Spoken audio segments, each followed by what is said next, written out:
स्वागत है दोस्तों आपका आज की वीडियो में। आज की वीडियो में है निरंतरता का भाग 3। तो आगे की कथा इस प्रकार है। सुलोचना एक लंबे समय के पश्चात आज शांत अनुभव कर रही थी। राक्षसी हिंसा और पागलपन से अचानक उसे मुक्ति मिल गई थी। उसकी मां सुखद आश्चर्य में थी। उसे अब अपनी बेटी को कक्ष में बंद रखने की आवश्यकता नहीं थी। सुलोचना ने शांति से अपने ही घर का दौरा ऐसे किया जैसे वह उस घर में मात्र एक अतिथि थी। उसकी मां ने थोड़ी देर उसके ऊपर दृष्टि रखी और उसके पश्चात उसे अकेला छोड़ दिया। मेरे वक्तव्य का प्रभाव लंबे समय तक नहीं चलने वाला था। वह लंबे समय से अपने ही घर में अतिथि की तरह अनुभव नहीं करने वाली थी। वह उस घर में पली बड़ी थी। वह उस घर के हर कोने से परिचित थी। वह छत पर गई जहां उसके वस्त्र सूख रहे थे। वस्त्र कैसे झूठ बोल सकते थे? वो सुलोचना के वस्त्र थे और वे सुलोचना ही थी।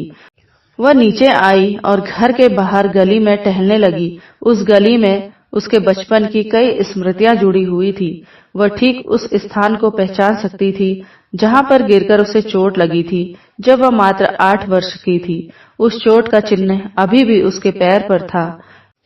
इतने लंबे समय तक घर में सीमित रहने के पश्चात गली में घूमने में उसे अच्छा भी लग रहा था और विचित्र भी। जब वह अपने पड़ोसी के घर के पास से गुजरी तो उसने अनुभव किया कि कोई उस घर की खिड़की से उसे देख रहा था। वह उसकी सखी थी। उसकी सखियां उसके रोग के बारे में जो कुछ भी सोचती थी, इस बात की पुष्टि तो वो भी कर सकती थी कि वह सुलोचना ही थी। मनुष्य क्रूर और स्वार्थी हो सकते हैं, परंतु वर्षों से मुख्य मार्ग पर खड़ा वह वृक्ष तो इस बात का साक्षी था कि वह सुलोचना ही थी, दीर्घा नहीं। इस वृक्ष ने उसे इन्हीं गलियों में बड़े होते हुए देखा था। बाहर कुछ समय बिताने के पश्चात वह पुनः अपने घर में आ गई। मेरी रहस्यपूर्ण ध्वनि अभी भी उसके कानों में गूंज रही थी। आप सुलोचना नहीं हो बालिका, आप दीर्घा हो। उसने शाम तक आत्ममंथन जारी रखा। उसका परिवार प्रसन्न था कि वह चमत्कारिक रूप से शांत और अहिंसक हो गई थी। वे नहीं जानते थे कि उसकी शांति अस्थायी थी, क्योंकि उसकी मूल आत्मा अस्थायी रूप से स्वप्नलोक में थी। उसकी समस्या का स्थायी समाधान तभी निकल सकता था जब वह मेरी दी गई पहेली को हल कर लेती। उसने जागृति की ओर प्रगति नहीं की थी। रात्रि भोजन के पश्चात जब वह अपनी माँ के साथ अपने कक्ष में अकेली थी, तब वह सुबक सुबक कर रोने लगी। बहाने के लिए उसकी आंखों में अश्रु नहीं बचे थे। उसका गला भी शुष्क था। वह बोली, माँ, मैं थक गई हूँ। इन चिकित्सकों और झाड़ फूक करने वालों से इनमें से कोई भी मेरी पीड़ा को नहीं समझ सकता। वे मेरी समस्या के बारे में कुछ नहीं जानते। आज जो भिक्षुक आया था वह तो सबसे अधिक मूर्ख था। वह बोला कि मैं सुलोचना नहीं हूँ। यह कैसे संभव है? आपने मुझे जन्म दिया। क्या आपको भी लगता है कि मैं कोई और हूँ, सुलोचना नहीं? कोई ऐसा पीड़ाजनक वक्तव्य कैसे दे सकता है, वह भी एक भगवा वस्त्रधारी? इन व्यक्तियों को किसी के मन के साथ खिलवाड़ करके क्या मिलता है? क्या आपको स्मरण नहीं कि मैं इसी घर में पली बड़ी हूँ? मैं पहले से ही पीड़ा में हूँ। कृपया मुझे इन शक्तियों के माध्यम से और न सताएं। मैं आपके आगे हाथ जोड़ती हूँ। उसकी माँ भी रो पड़ी। उसकी आंखों में पर्याप्त अश्रु थे। उसने दोनों के भाग के अश्रु बहाए। माँ बेटी ने एक दूसरे को गले लगाया। उस भावनात्मक क्षण में उन्होंने एक दूसरे को क्षमा कर दिया। बेटी अपनी हिंसा के लिए क्षमा प्रार्थी थी, तो माँ उसको कक्ष में पशुओं की तरह बंद रखने के लिए। माँ ने वचन दिया कि अब हम किसी वैद्य या झाड़ फूक करने वाले की सहायता नहीं लेंगे। हम मात्र प्रार्थना करेंगे। सर्वशक्तिमान परमेश्वर ने आपको मृत्यु के मुख से वापस खींचा। जब आप अति मूर्छा में थी, तब मैंने सारी आशाएं खो दी थी। ईश्वर ने आपको नया जीवन दिया। मुझे विश्वास है कि ईश्वर ही आपको इस पीड़ा से बाहर निकालेंगे। उसकी पुत्री शांत थी। इससे उसने सोचा कि वह ठीक हो गई है। उसने प्रार्थना की कि जो भी आत्मा उसकी पुत्री को पीड़ा दे रही है, वो कभी भी वापस ना लौटे। उसे पता नहीं था कि उसकी पुत्री की आत्मा ही अपने किरदार में वापस आने का प्रयास कर रही थी और उसका लौटना आवश्यक था। प्रार्थना विस्तृत हो तो हम अनजाने में अपने लिए दुख की प्रार्थना कर बैठते हैं।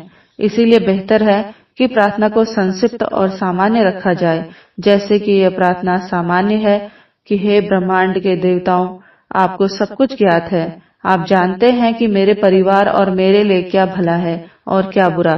कृपया सहायता करें। अगले दिन प्रातः मैं उस परिवार की सहायता करने के लिए उनके घर पहुंचा। मैं उसी भिक्षुक के किरदार में था।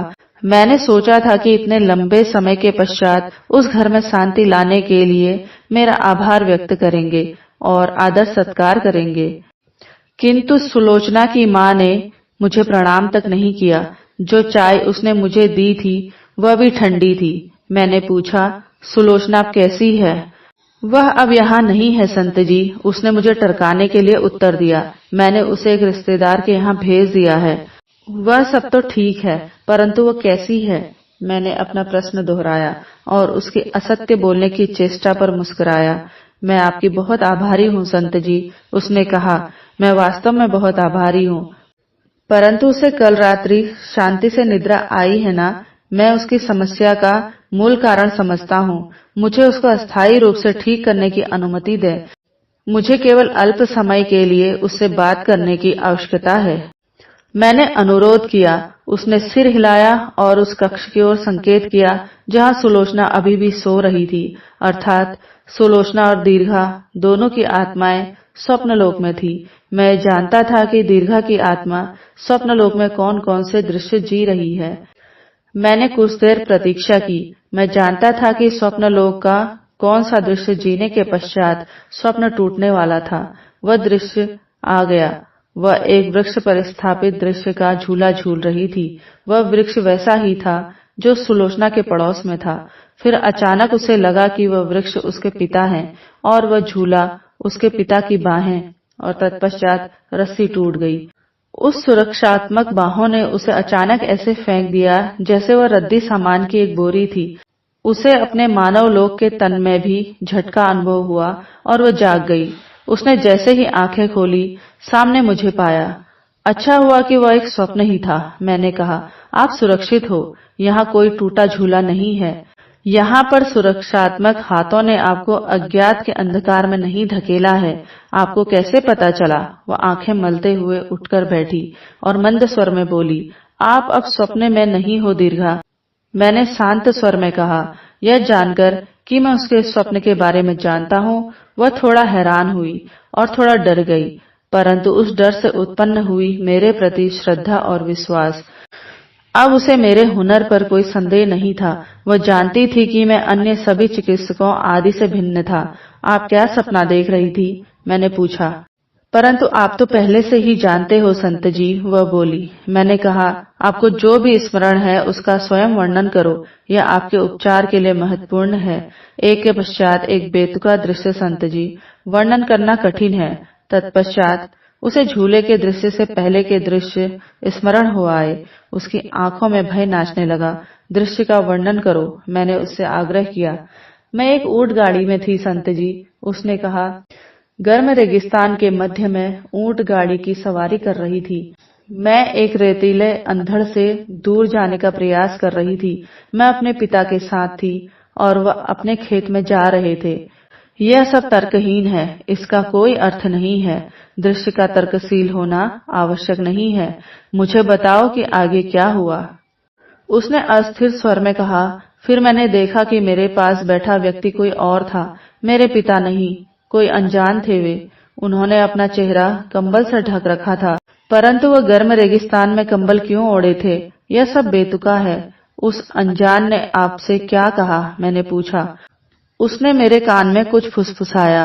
वह कह रहा था कि आप शर्मिला नहीं हो बालिका, आप सुलोचना हो। यह तो सत्य है कि मैं शर्मिला नहीं हूँ, परंतु सपने में मैं यह सिद्ध करने का प्रयास कर रही थी कि मैं शर्मिला हूँ। अब यह शर्मिला कौन है? मैंने पूछा। मैं शर्मिला हूँ, मेरा अर्थ है कि मैं शर्मिला थी सपने में। हाँ, सपने में मेरा नाम शर्मिला था, सुलोचना नहीं, वह बोली। परंतु वह अनजान व्यक्ति मुझको कह रहा था कि आप शर्मिला नहीं सुलोचना हो, है ना? हाँ संत जी।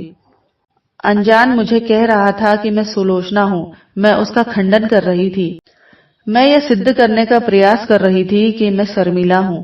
सुलोचना की सांस तेज होती जा रही थी और स्वर ऊंचा। क्यों आप स्वयं को शर्मिला सिद्ध करने का प्रयास क्यों कर रही थी? आप तो सुलोचना हो ना? मैंने उसकी आंखों में अपनी दृष्टि का प्रकाश डालते हुए कहा। मैं उस किरदार के पीछे छुपी दीर्घा की आत्मा से संपर्क साधने का प्रयास कर रहा था। हाँ, यहाँ पर मैं सुलोचना हूँ, परंतु सपने में मैं शर्मिला थी। मैं उस अनजान व्यक्ति पर चिल्लाई। मैंने उससे कहा कि मैं शर्मिला हूँ, सुलोचना नहीं। परंतु क्यों दीर्घा, आपने ऐसे क्यों कहा? वह चिल्लाई। मैं सुलोचना हूँ, दीर्घा नहीं। चिल्लाने से वास्तविकता बदल नहीं जाएगी दीर्घा, मैंने शांत स्वर से कहा। आत्म मंथन करो कि आप कौन हो। उसने हताश स्वर में कहा, मुझे नहीं पता। सपने में मेरा नाम शर्मिला था और मैं पूर्ण विश्वास के साथ स्वयं को शर्मिला समझ रही थी, और यहाँ पर आप पूर्ण विश्वास के साथ स्वयं को सुलोचना समझ रही हो। वास्तविकता क्या है? आप कौन हो सुलोचना, शर्मिला या दीर्घा? आपका वास्तविक नाम और पहचान क्या है? मैं सुलोचना हूँ संत जी। मेरी माँ से पूछ लीजिए, मेरी सहेलियों से पूछ लीजिए, पड़ोस में लगे पेड़ों से पूछ लीजिए। उसने धैर्यपूर्वक कहा, इस ब्रह्मांड का हर कण इस बात का साक्षी है कि मैं सुलोचना हूँ। मैंने कक्ष में मौन छाने दिया और मैं सुलोचना की आंखों के माध्यम से दीर्घा तक पहुंचने का प्रयास कर रहा था। तो दोस्तों, इस कहानी का ये भाग यहीं तक। मिलती हूँ आपसे अगले भाग में। तब तक के लिए आप सभी लोगों का बहुत बहुत धन्यवाद।